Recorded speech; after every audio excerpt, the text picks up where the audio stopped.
the in okay.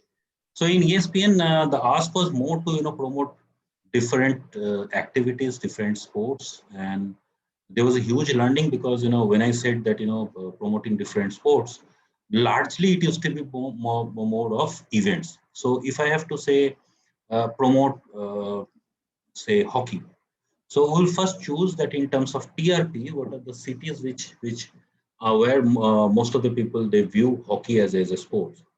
And incidentally, Chennai, Chandigarh, Amritsar, so few 7 to 8 cities, even Bangalore, and also to keep in mind that which are the cities which has got very good turf for hockey. So in ESPN, communication or corporate communications role was more to almost 60 to 70%. Role was more to managing different events, promoting different properties. When I say properties, different sporting events can be basketball, it can be volleyball, it can be archery, it can be cricket, but mostly cricket because as we all know that in India if you have to run a 24-hour sports channel, cricket has to be there, otherwise people will not come to your channel. So the basic work was more of promotion, then taking care of events, and also taking care of different sports celebrities, like starting from Gavaskar to Harsha Bhogle was a star anchor that time for ESPN. And coming back to Reliance, Reliance has a completely different requirement altogether. In the total sphere of work, almost 90% of work in Reliance Industries was more of media relation, or you can say media intelligence. When I say media intelligence is like, which publication house, which journalist is writing which story, and is there any possibility of Reliance being one of those thought leaders in that particular area can contribute or be part of the story, or maybe to map out what are the best opportunities where Reliance as a company or the thought leaders or the senior management of the company can go and participate. uh, Events was very much less because in a company like Reliance, which is more of B2B company, the requirements were very different. So also to add, the requirements in corporate commission department generally varies from B2B company to B2C company. So any B2B company like Lanco or L&T or Reliance, their communication reach or outreach will be very much limited and to a targeted audience only. Whereas for a B2C company, maybe like Johnson and Johnson or any Colgate or any brands related to that, their work of or their target audience will be very much different from B2B. And they will use social, they will use TV, they will use print, they will use online, they will use influencers, they will use YouTube. Not that all these mediums are not used in B2B companies, but the ratio is very different. Right. And now I'm with the global company is India, and the requirements over here is completely different. Over here, the requirements are more of internal communication, employee engagement, because we have got almost 47 different cities or locations, as we say, where our work is going on. Now, I sit in corporate office, which is Gurgaon, which has got only 300 people, and our total strength is almost about 3,000 people. So nearly 2,700 people of the employees are actually scattered in different places. So it's very much necessary that there is a systematic way of communicating with everyone internally.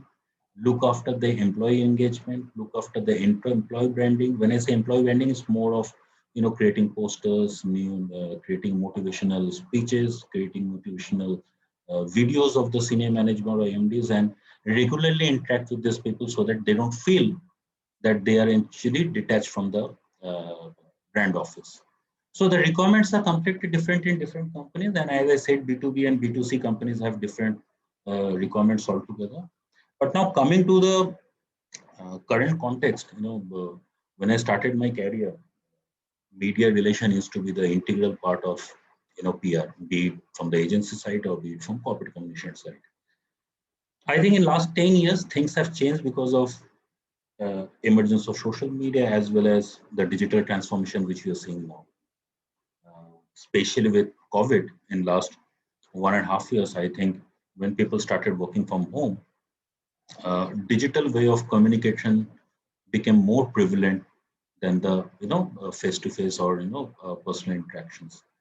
And in a situation like that, a person like me also, who I mean, I generally read at least 8 to 9 newspapers in the morning, starting from Economic Times to Business Standard to Times of India to any other newspapers.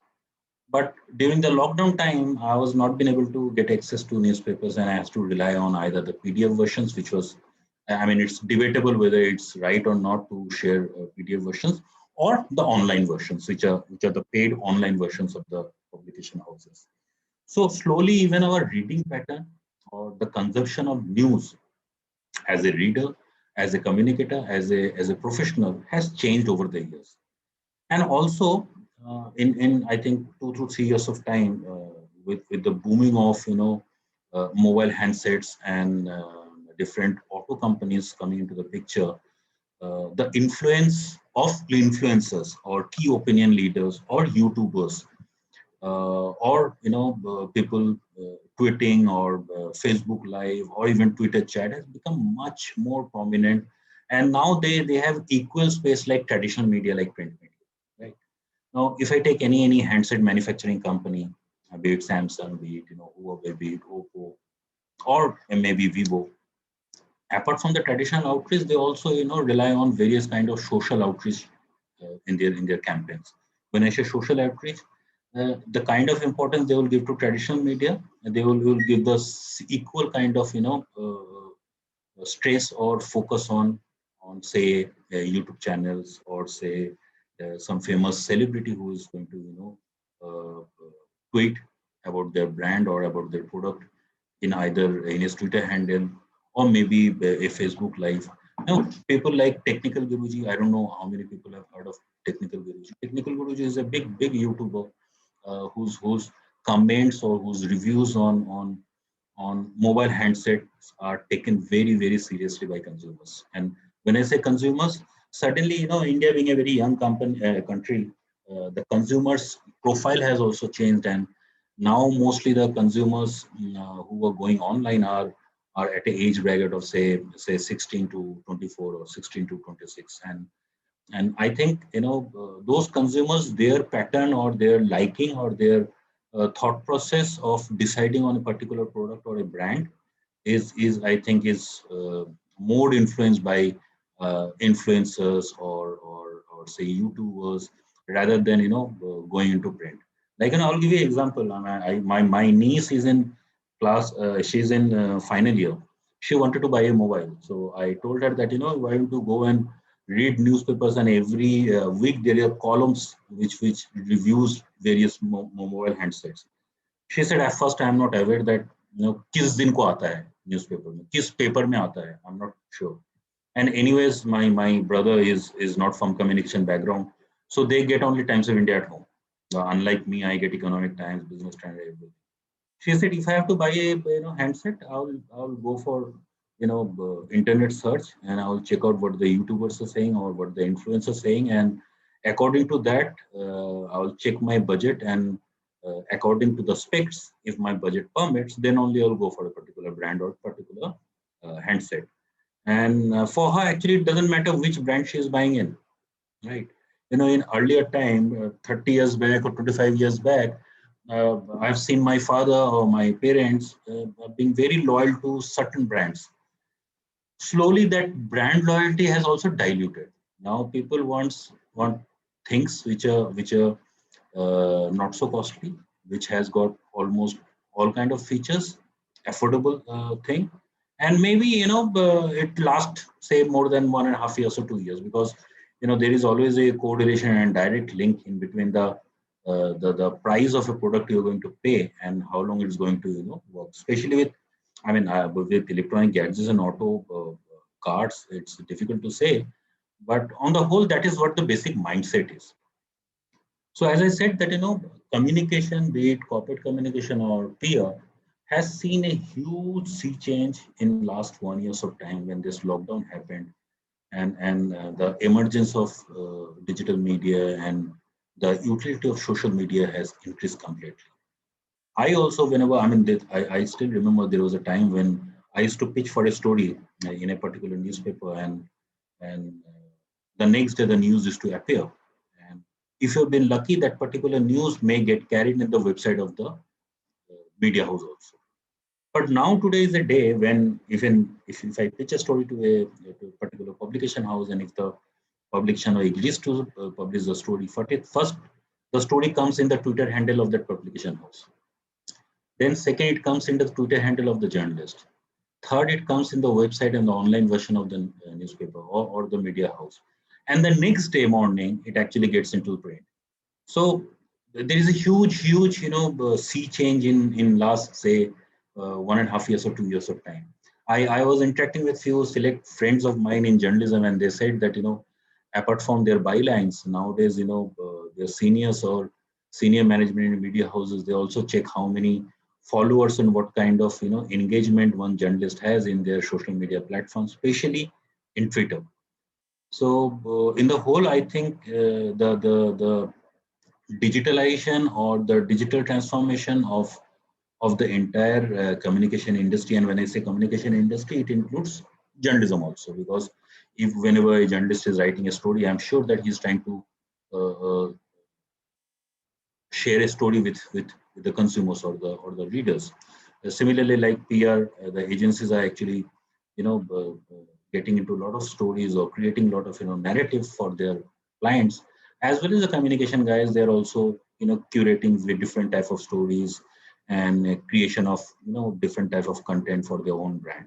So when I say communication, it is a combination of all. And slowly, there is another huge change which I've seen in the communication world. And when I say communication world, specific to corporate communication, there was, I mean, when I worked with ESPN, my basic work was more to do, events or, amplifying different sporting properties, and also to get stories in different media platforms. But now, I think the scope of work has increased in corporate communication. Now, corporate communication people are also involved and engaged and actively doing internal communication, efficient employee engagement, digital and social outreach or campaigns, CSR. When I say CSR in my company, I look after CSR. And when I say CSR, I'm not talking about only communication for CSR. I'm talking about actual CSR. So, understanding the basic ethos of the company and what kind of CSR activities one should do. Basis that, I plan out different CSR activities, also depending on what kind of budget I have, right? And if there is a requirement for extra budget, we can always, go to the senior management, and if the proposition is convincing, one can actually take it forward. So when I say CSR will be the entire gamut of CSR planning, budgeting, tie up, what kind of brand you're going to tie up.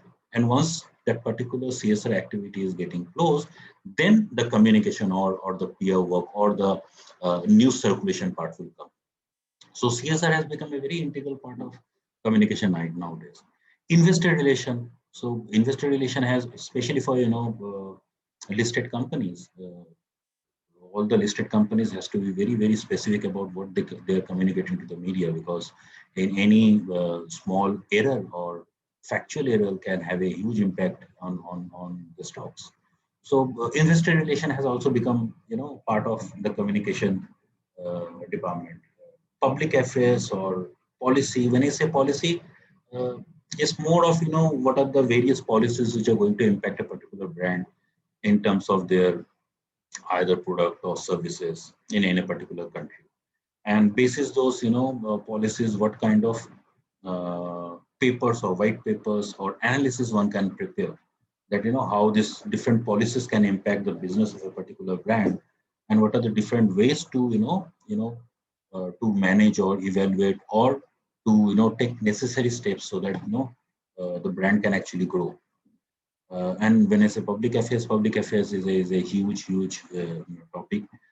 Basic thing is, engagement with the local government, state government, or central government, presenting your own case so that the brand has got the visibility. And whenever there is any kind of, policy formation or policy framework is being made, one should keep in mind different brands in the country, and how, everyone can work together for the benefit of the country.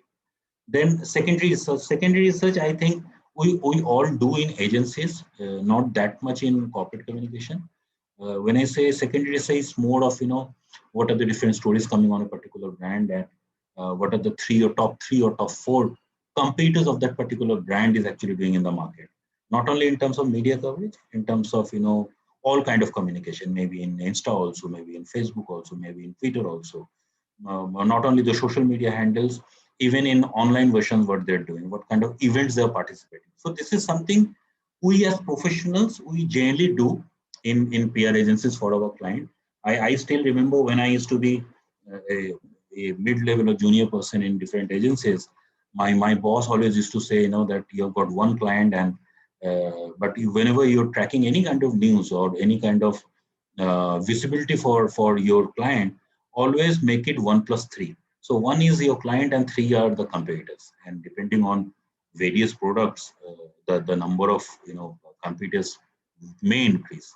But on the whole, as a thumb rule, people used to take three competition as their main key competition. So secondary research is more of that. Then there comes media dipstick. I'm sure that people in agencies and you guys are also getting into media dipstick. I mean, generally the trend is that whenever you get a client in the first quarter or maybe in the first 1 month of time, you generally try to create say 8 to 9 or max 10 questionnaires which are more of the answers are more related to yes or no, and you generally circulate or speak with different media which is critical to that particular brand to assess what brand visibility or brand awareness or what kind of thought leadership they already have in the market and what can be the gaps and what are the ways of improvement for that particular brand to get into the limelight for the key media. So there are different aspects to it, but media district is something which is very relevant, and it's commonly used in all agencies. Not that much in corporate commission department because generally the corporate commission department outsource the same work to the agencies. Brand audit is another very big thing. When I say brand audit, similarly like dipstick, there are different agencies like AC Nielsen and other companies. They audit the brand's visibility or awareness in different other stakeholders. When I say stakeholders, in PR agencies in general, as I said, that a media relation or media engagements is critical. Hence, the engagement for that particular brand from the agency side is more of with the journalist. But when I say brand audit means selecting key uh, government officials or bureaucrats or maybe industry bodies or even journalists.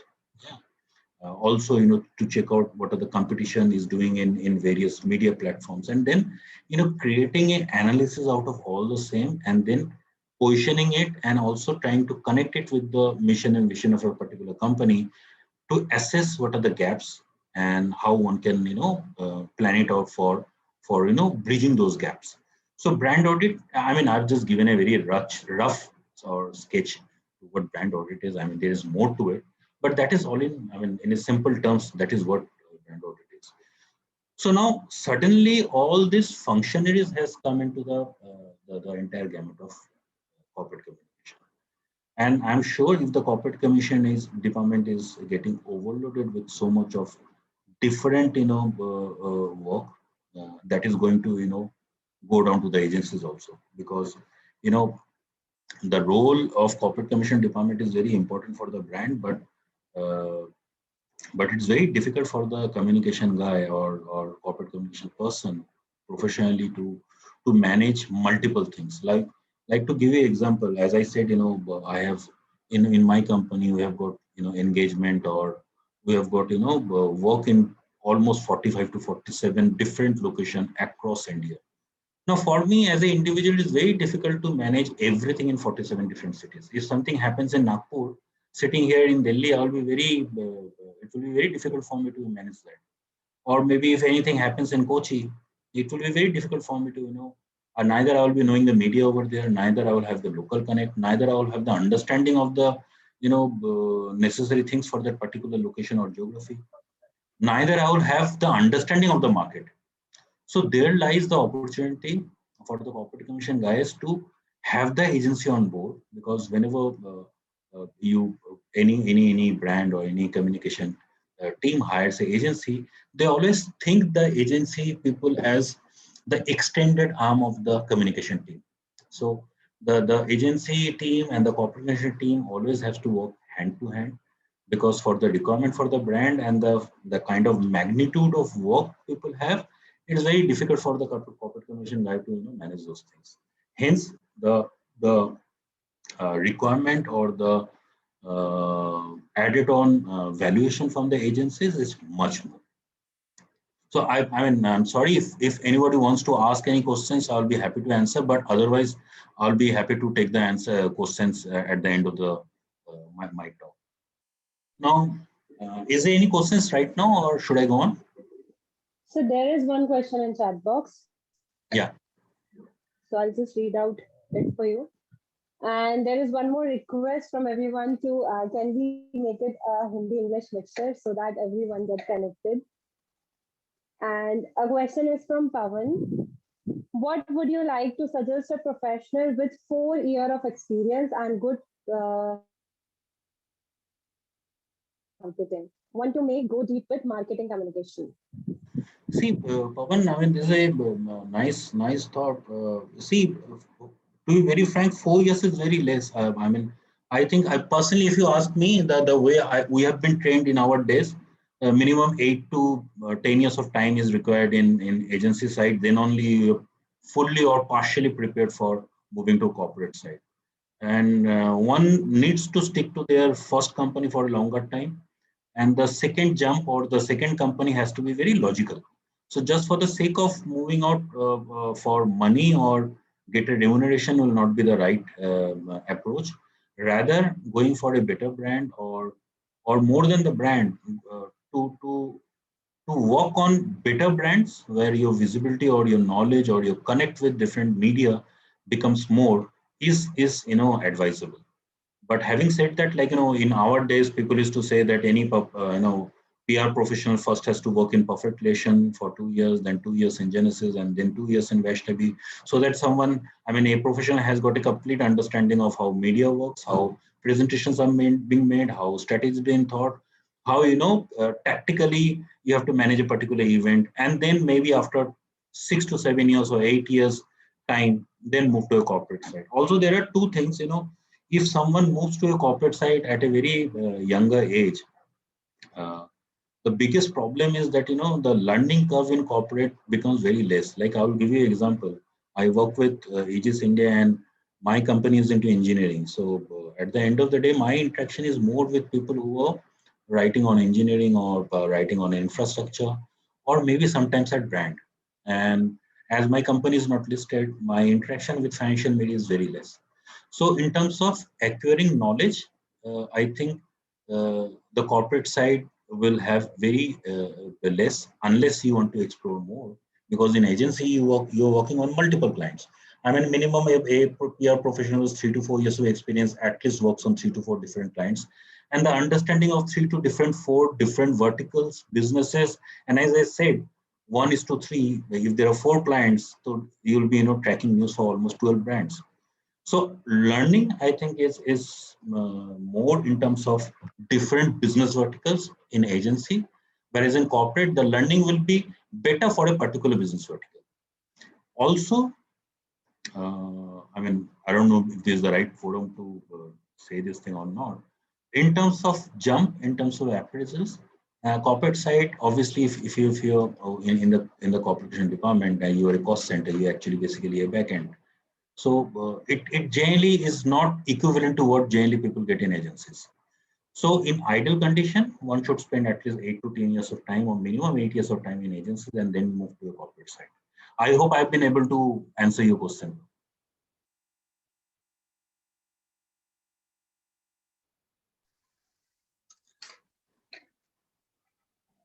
Yeah, Aisha, Okay. should I go on, or is there any? I think there was another question from Pawan Tripathi earlier, that self-branding Yes, depends which on I have professional. sent you. Yeah, Yes. yeah. So I will So read out the question. Yeah, the yeah, same Aisha. question which I have sent you, should you like to answer it right now? Yeah, I can. I will just first read out Okay. the question. Self-branding depends on professional to professional, and it can happen at any level, provided your management approves this. The question was most probably that how self-branding can happen, isn't it? Pawan sir, if it's the question, you can all आप भी एक बार मतलब unmute करके you हाँ, can मेरा repeat question the मेरे को question exactly again. याद नहीं है, आप एक बार अगर दोबारा बोल पाएंगे तो it will be much easier. Sure, sir. So, sir, my question is, first of all, we would like to uh, learn from you about the self-branding. What is self-branding and how one should approach for it? If or is this only for the upper level, like CXO level? Okay. So, Pawan, to be very frank, self-branding means multiple things. If you ask me, self-branding means how I present myself in Twitter, Facebook, Insta, as well as LinkedIn, how I prepare my, resume, right? How I conduct in different events. Am I attending every event? I may not be the speaker, but I may be, attending those events. So those are also few, preliminary or basic, self-branding tactics one has to follow. But when it comes to, writing an article or maybe writing a blog, although writing a blog one can do easily, but writing an article in a media house or going for public appearances as a speaker or as a jury or sharing a panel discussion with other people, I think uh, first, if you're working with a agency or with a brand, prior approval from the senior management is required. There are multiple reasons of why the approval is required, because every brand has its own thought process and its limitations. So if they allow multiple speakers or multiple individuals to go on public forums to talk about selective topics, and maybe the brand ethos or the brand thought process or the messaging of the brand may get diluted, or even I mean there may be different connotation altogether. So when it comes to public affairs or writing articles, I think it's always advisable and ideally a approval from the senior management is necessary. But for other thing, as I said, how you conduct in Facebook, Twitter, Insta, LinkedIn, your LinkedIn profile actually talks about yourself, or maybe how you create your resume. You can write your own blogs. One can create their own website. So I'm not from technical background. In my current company, I was selected for a 4-day course of basic website management, because I manage website also. So on the basis of that, I created my own website. Right? It's bhaskarmajumdar.co.in, bhaskarmajumdar.co.in. Whenever you have time, you can check it out. It's a very basic thing where I have tried to put everything on, starting from my awards, starting from my certificates, starting from my educational background, starting from my understanding of different subject matter. If I'm talking about that I am an auto expert, what brands I have handled in auto, what kind of crisis situations I have handled in auto, without naming or shaming any particular brand. So branding can be multiple ways, but at a senior level, the branding is very different, because then whatever you're talking about of the industry, it's always been related to your company and your competitors and your industry, right? Have I been able to answer your question, Pawan? Yes, sir. Yes, sir. Thank you very much, sir. Yeah. So Aishwarya, is there any other question or should I go on?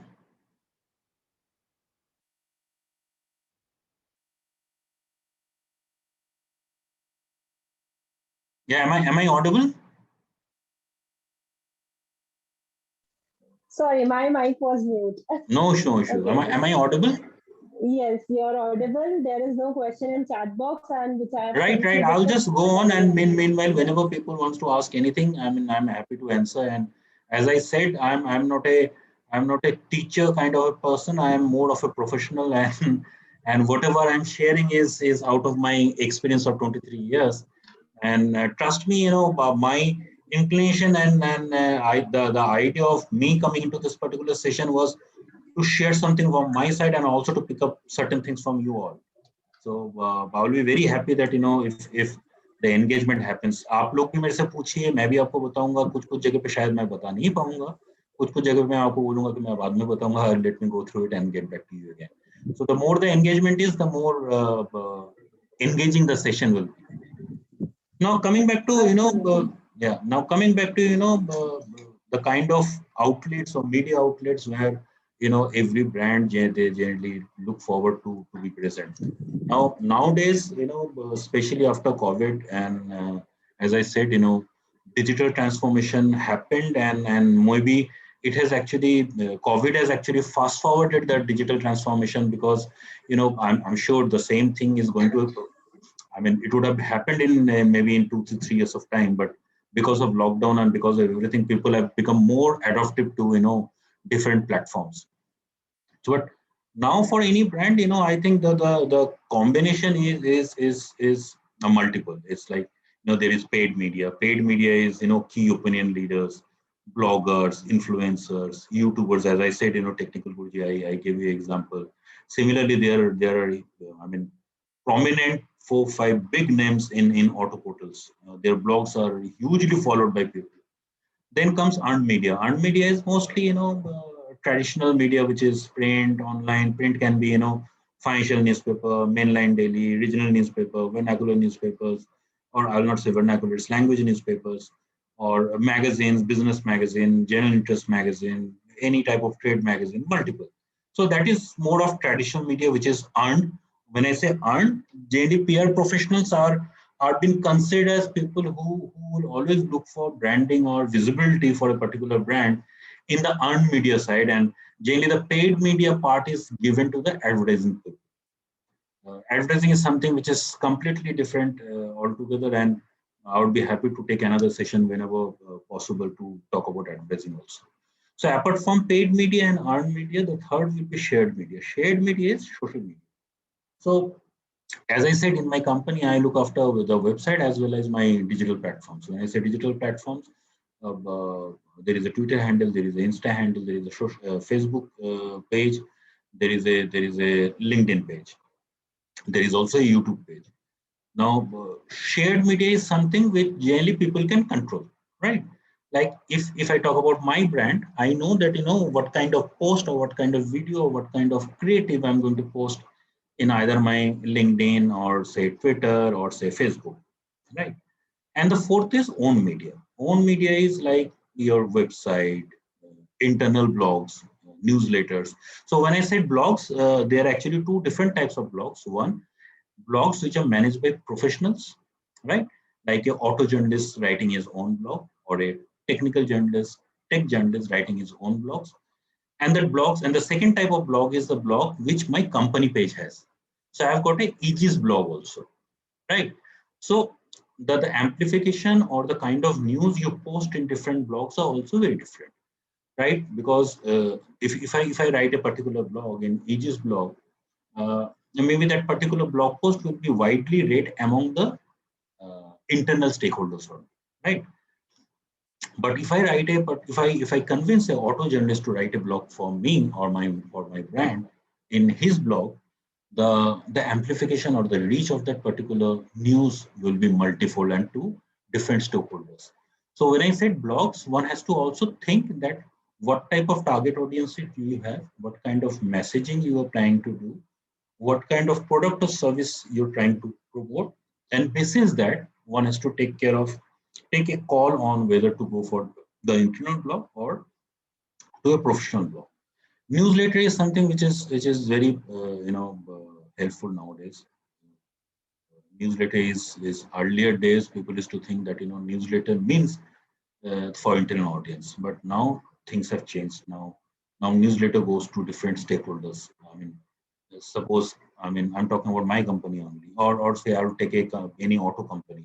If an auto company is taking out a newsletter, the newsletter is more about the new products, R&D, senior management, innovation, safety, 8 9 key points they want to talk about, and they generally target to their possible probable customers, the customers who have already bought the car, to dealership, right, to industry bodies, to various different stakeholders they want to reach out to. So when it comes to newsletter also, there are two different ways to do it. Now I'll come back to shared media also. As I said that, share media means, either a Twitter or LinkedIn or a Facebook or a Insta or a YouTube or any other social media platform you guys are in. Now, how to engage or push your news over there? There are two ways. One, you use your own social media handles to, push a particular news or push some kind of campaign you want to, target to. There are different ways that, you take help of different digital or social media agencies to amplify a particular news. As I said, anything which goes out of from the official handle is always considered as a news which is the brand is trying to push. But suppose if a prominent YouTuber is is posting something which is subtly or maybe directly or maybe indirectly talking about your brand, services, and products, then I think it's more believable and it's more engaging, right? So as I said, social media also has got two different connotation now. One is the own media which you have your own handles, and second the usage of various key opinion leaders or influencers, as we say now, to engage with you on a monetary basis to promote a particular cause or a campaign which is related to your products or services. Now, paid media, I think, is the most easiest thing to do. And slowly the paid medium route is also, I think, it's getting changed because uh, more and more brands now, because of COVID, and few brands may have some impact on their financial strength. Few brands may be very cautious on their spending and may not be spending that much. So most of the brands I have seen, except FMCG brands or B2C, key B2C brands, rest others have been very cautious on spending money on print ad and maybe on electronic ads. And the emergence and the utility of banner space or website advertisement has increased, and there is a huge difference of costing also. I mean, I'm not sure, as I don't have the exact numbers for print media and digital media ads. But to give an example, I mean, a normal print media ad may fetch 5 to 6 lakhs of rupees for a particular space, particular page, and other things depending on those. And in a website, I think a banner space will cost 50 to 60,000, and that much of difference is there.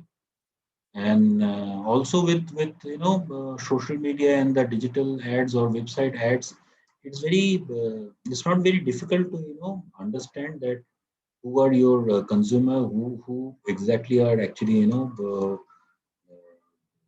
going through your ads. Whereas in print media, it's a bit difficult because there is no set or specific mechanism of understanding that how many people have actually seen it or how many people have actually convinced with the brand's messaging. So as I said, with COVID and with the emergence of social media as well as the digital transformation, things are changing and things are going to change for another 1 year of time. Old people like me who have spent a lot of time in the industry, for us it's very difficult to adjust from our earlier days to the current scenario. But I'm sure with you people, young people, it will be much easier because people like us will can always give you the information out that how PR or corporate communication or engagement or media relation used to happen 10 years back. And as you guys are young and you guys are more affluent with social media tools, and your consumption of news is more digital than us, so you guys will be in a better position to understand and innovate further.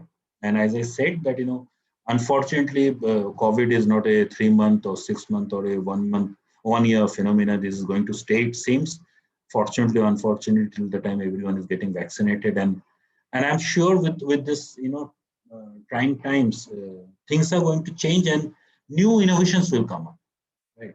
But I think, I mean, this is completely my view. People may differ with me. I think in a way, COVID has actually, helped the communication departments or corporate commission department or the PR agencies on the whole, I mean, in a more favorable position. I'll give you an example why. In my view, I've seen a lot of brands have actually, stopped or reserved their spending on ads. Now, every brand wants their visibility in the market. Now, if you're not going for the paid medium, the only available option is the earned medium or the PR medium. So, just to give you an example, in last, I think 5 months of time, I have seen almost 40 new joinees in the communication department of various top brands. So I'm sure that top brands are actually enhancing, or they're just trying to expand their corporate communication team in the absence of marketing. In the absence of marketing spend, I'm sure all brands will be looking after PR for more visibility. No. And as I said earlier, this social media engagement or engaging with the influencer on a monetary basis is still part of the marketing department. Slowly, it has moved to the corporate commission department. So I think you guys are in a very better position because you guys have seen the sudden change. People with 3 to 4 years of experience, people who have actually worked in a pre-COVID arena, and now with the COVID situation, you guys have actually seen the change, and you guys can actually adapt to it well. And I think the future for agencies as well as corporate communication people looks better. So, is there any question, Aishwarya? I'll be happy to answer. Yes, there is one. I think I have spoken for almost 45 minutes non-stop, and I'll just take few breaths, and I'll just listen to what other people has to say, and I'll try to answer those questions to my best of my ability. Sure, sir. So, as one said, I regularly read industry thought leadership article. Recently, there was one of your articles you have posted on employees' engagement in corporate. Yeah. So, we would love to have a brief on that too, as we also regularly do some activities with our employees. Yeah, I completely agree. See, as no one was prepared for the situation we have now, and now it's still better because our mindset has changed. Now we have accepted the COVID situation, or accepted the lockdown situation, or we have accepted work from home. Uh, 7 to 8 months back, or maybe 1 year back, it was a completely new thing for everyone. And being human, our first thought is to have a human interaction.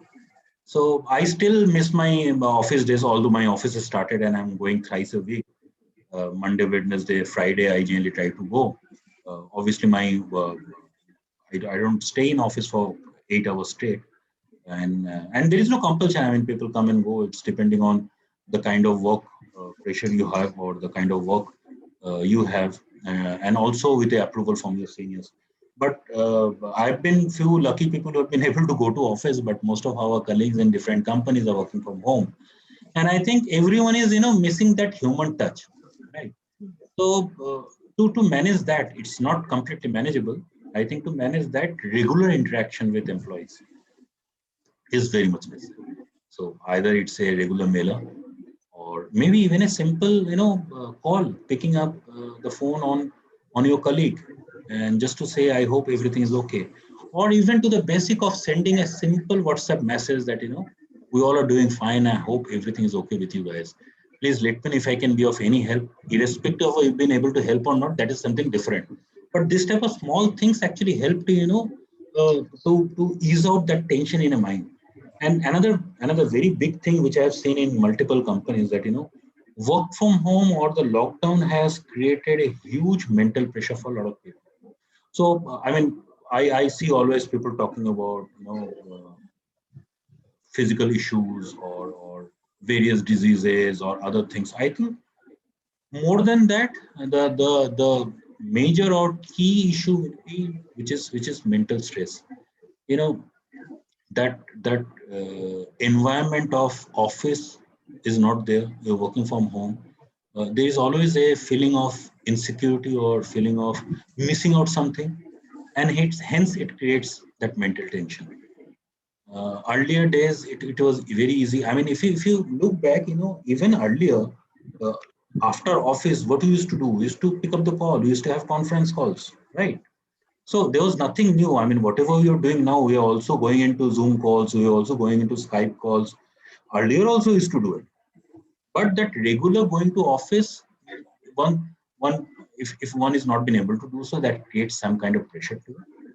And for that, I think engagement at a senior level with all employees, engagement from HR, engagement from communication people with other employees is very much necessary.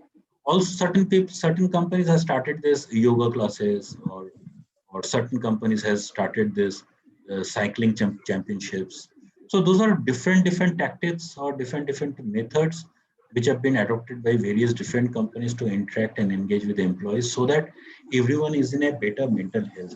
So as I said, mental health is more critical.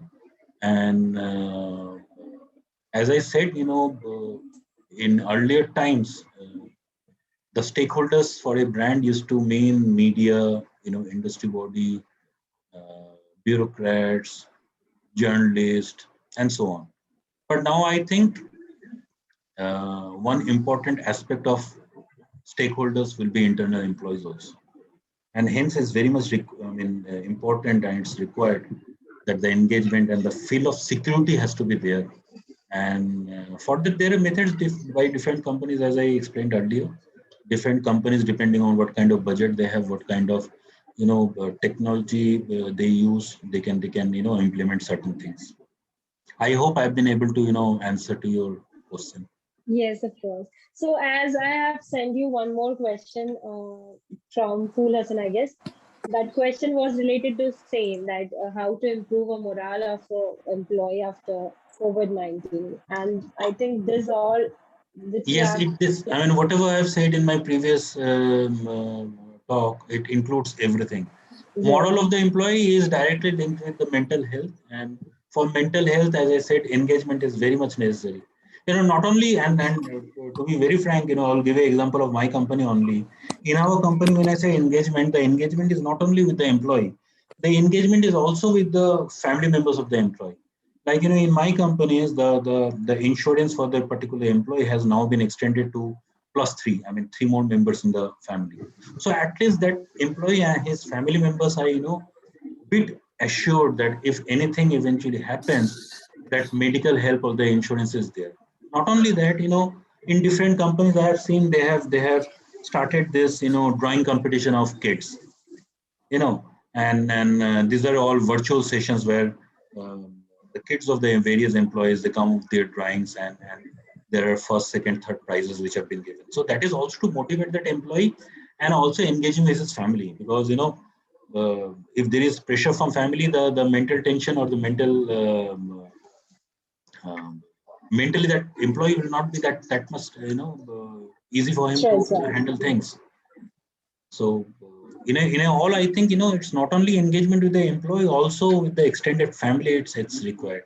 Simple things like RT-PCR test at doorsteps, if it can be provided by the company.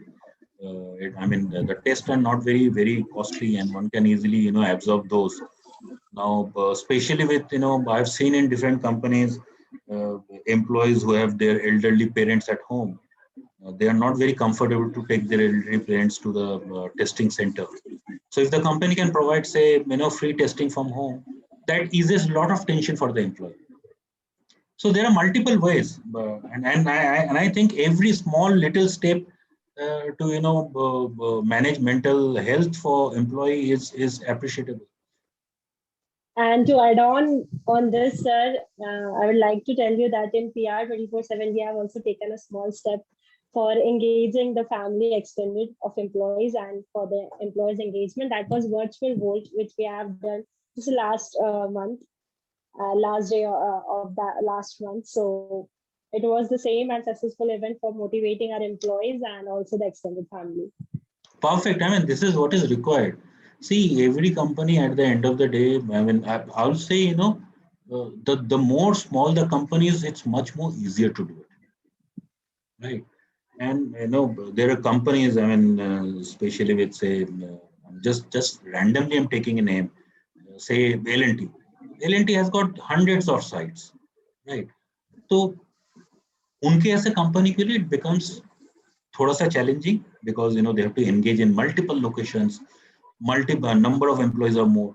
But especially with our company, 300 people in the corporate office is not a big number, right? And if certain pilot programs have been managed properly for this 300 people, that can be extended to the other 2,700 people also. Different companies, I'll not name companies, different agencies rather, I will say. Uh, I know for a company, one of my previous employer, they have purchased, I think, 10 or 12 oxygen concentrators for their different locations. And any employee who's having a problem of, COVID related issues and breathing problem, or maybe parents are having those kind of problems, those concentrators have been sent to their house. Now, for a company, it's not a huge investment, but for the employee, it's a huge help, right? Like, a lot of companies, what they have done, they have tied up with hospitals like Apollo or Max, and they have this weekly doctor on call, where the doctor is ready to listen to their grievance or issues for half an hour in a specific day in a week, maybe say a Friday or a Monday. Now that also helps, because during COVID time, people are very reluctant to go to the hospitals or healthcare facilities. If that call is being arranged by a doctor or by the company, it helps a lot. It's all about mentally you have to be stable, and mentally you have to have that feeling of safety, and that feeling of reassurance from the brand you work with, that it's a difficult situation, but we all are together, and somehow we'll sail through. Excellent. So I think it's almost been 1 hour, and I'm happy to answer any question if there is, and even at a later stage, if someone thinks that they want to ask any questions, I'm sure I should have. You can facilitate them, Sure. and you can direct them to my either my email or even my number if required. I'll be happy to assist anyone on anything on WhatsApp also. Thank you so much. That means a lot. And if anybody says any question, any send to me any question, we'll surely forward it to you. Yeah.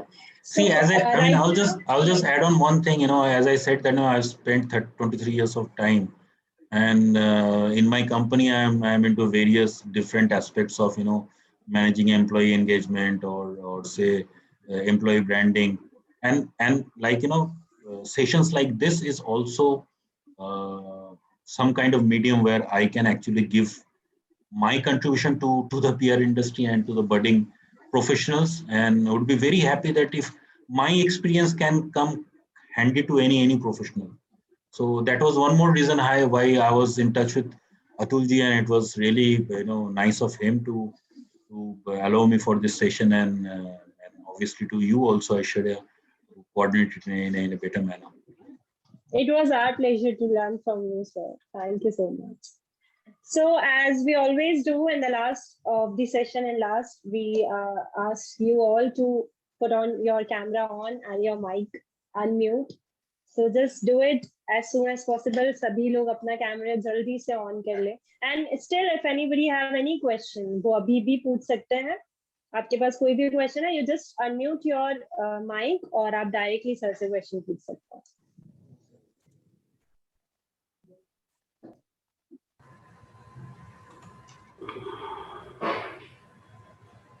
Good to see so many fresh young faces. Atulji, sorry for the sad joke. I think you and me are the only old people over here. Yes, sir. Yes, sir. Not old. We are only young people. Na? Rest are the kids. The only two are the young people. The rest are the very teenage people. Old come with sir. Okay, thank you, sir. Thank you very much. It's a Thanks nice so session. much. Thanks a lot. Thank you. Yeah, thank you very much, sir. It was a really good session, sir. Thank you. Thank you. So, Aisha, should I log off? Just one more second, sir. Sure. As in every session and last, we do one thing. So what we do, you all know that if you like the session, just put your thumbs up and keep your smiling face for a healthy screenshot. Oh my goodness, I'm so happy. So once again, thank you so much, sir. It was our pleasure to have you here, and it was a great session. And There are so many things to learn from you. Thank you. Thank you. Thank you very Thanks, much. Atulji. Thank you, Aishwarya. My pleasure. And thanks everyone for taking out time and listening to you for almost 1 hour non-stop. Thank you, sir. Yeah, thanks. Thank I you, was sir. just Thank logging you. off now. Thanks. Yes. Thank you, sir.